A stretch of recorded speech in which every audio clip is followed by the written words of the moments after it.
La vérité, la vérité, la vérité. Ce qui relie notre savoir, nos connaissances avec le monde qui s'offre à nos yeux. Elle peut être propre à chacun d'entre nous, ou, au contraire, elle est en capacité de réunir, d'être un sujet d'accord. Devons-nous dire la vérité? Devons-nous dire toutes les vérités? De mon point de vue, chacune a son importance, chacune possède sa place parmi nos dires.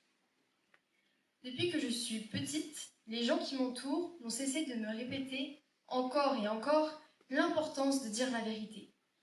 Pour eux, et par force de persuasion, pour moi, être une personne honnête et franche ne coûte pas plus cher qu'être une personne fausse et fourbe. Désolée. Avouer la vérité peut être quelque chose qui parfois dérange, angoisse, effraie. Il vous suffit de trouver la force et le courage de le faire, car cela ne peut jouer qu'en votre faveur. Vous savez, faut avouer, à moitié pardonner. Par exemple, lorsque vous subtilisez un avis à votre grande sœur, sans vraiment lui demander sa permission, comme ce pantalon que vous trouvez magnifique. Lui avouer que vous avez malencontreusement emprunté son pantalon et elle vous en voudra moins que si elle l'apprend le lendemain. Je dirais même que le résultat de l'aveu dépend uniquement de la sincérité avec laquelle vous le partagez. La vérité joue un rôle primordial dans notre monde, elle doit donc être clairement énoncée. Quand j'étais plus jeune, j'ai souvent entendu une phrase à la télévision. Je jure de dire la vérité, toute la vérité, rien que la vérité. Il s'agit du serment que l'on doit prêter lors d'un témoignage durant un procès aux États-Unis. Bien évidemment, lors d'une affaire, le rôle de la vérité est d'une importance capitale. Dans les années 50, de jeunes femmes blanches ont accusé 9 hommes noirs de les avoir violées. Après de nombreuses années, des investigations ont démontré qu'ils étaient tous innocents. Malgré cela, nous avons ôté la vie de 5 personnes. 5 êtres humains qui auraient pu prospérer parmi nous si une vérité avait été dite. Une simple vérité peut sauver des vies. La vérité finit toujours par se savoir.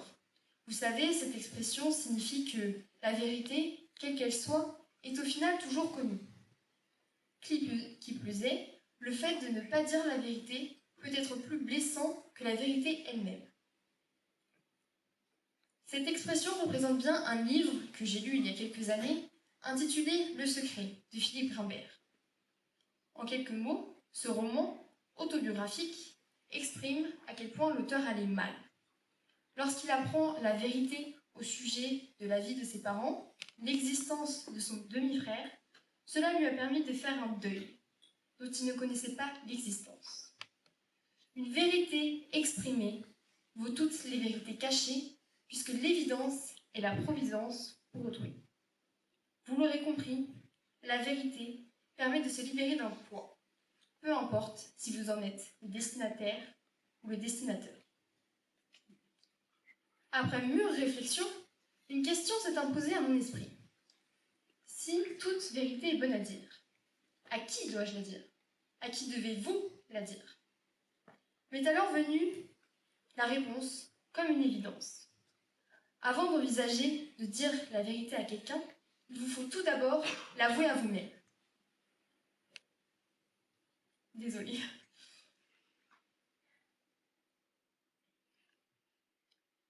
Parmi toutes les personnes présentes dans cette salle aujourd'hui, je suis certaine que vous vous êtes tous, au moins déjà une fois, menti.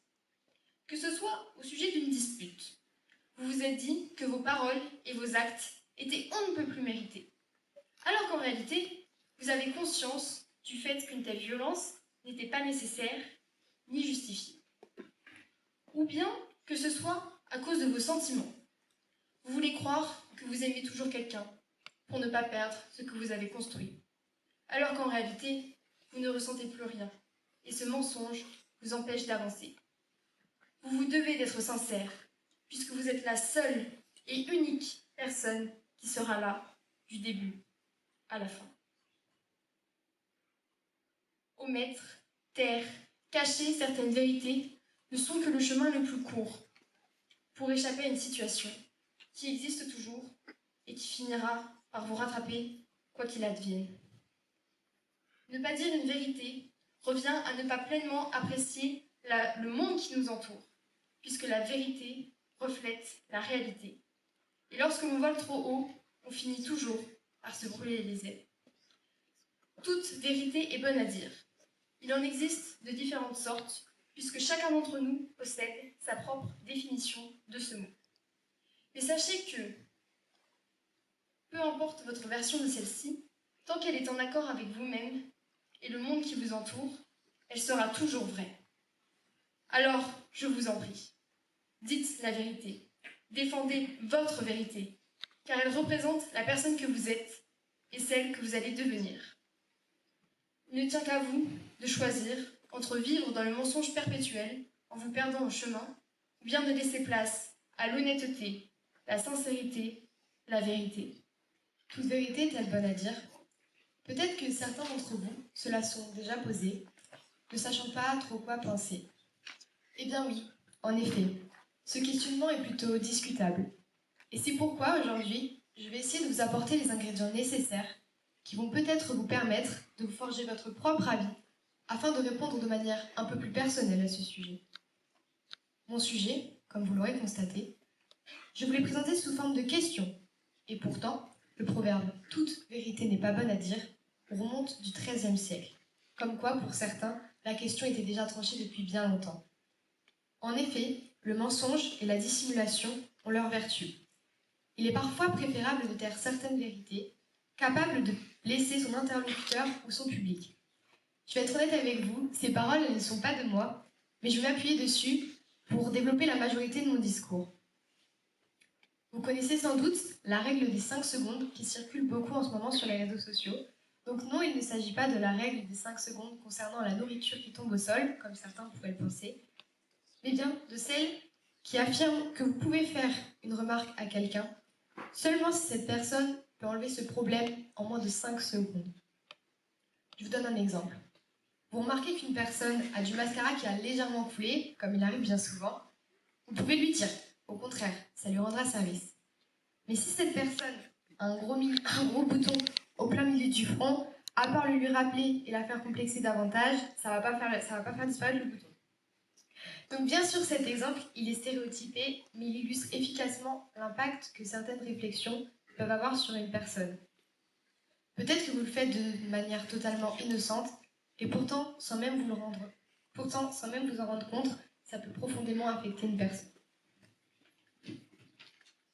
Parfois, il est préférable de se contenir, car, croyez-moi, la vérité peut avoir de graves conséquences.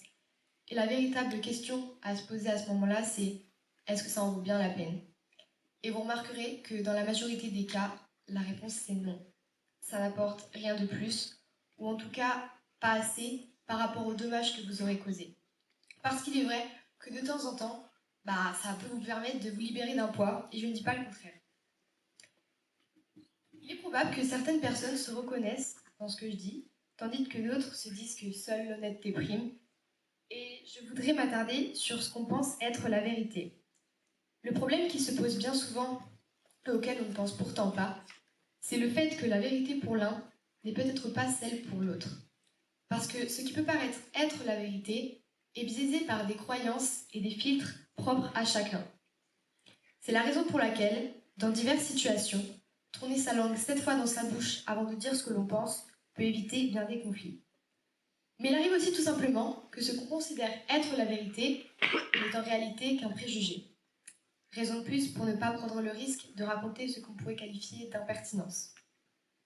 Prenons un autre cas, le cas d'un médecin qui diagnostique à son patient une maladie mortelle et incurable. Il peut d'une part soit considérer que son patient doit connaître la vérité, soit qu'il est inutile de lui gâcher les seuls jours qui lui restent à vivre. Que feriez-vous à sa place? Prendriez-vous la décision de lui annoncer sa mort prochaine en sachant consciemment que cela ne changera en rien son malheureux destin? Comme l'a si bien dit la grande autrice canadienne Marie-Thérèse Nadeau, autant reconnaître qu'il peut y avoir, comme on l'entend souvent, de pieux mensonges, et qu'en certaines circonstances, toute vérité n'est pas bonne à dire. Et puis, ne pas toujours dire la vérité amène parfois à du bon. Tu peux aussi en tirer profit. Par exemple, vous travaillez dans une entreprise et ne partagez pas l'avis de votre patron sur une ou plusieurs choses. Malheureusement pour vous, si votre patron est plutôt limité en termes d'ouverture d'esprit, il vous missionnera d'un travail important juste par audace de l'avoir contredit. Dans ce cas-là, il vaut mieux se taire et ne pas révéler sa véritable façon de penser.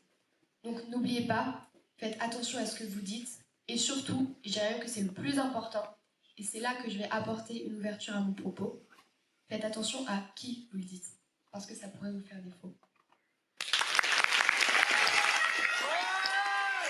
Merci.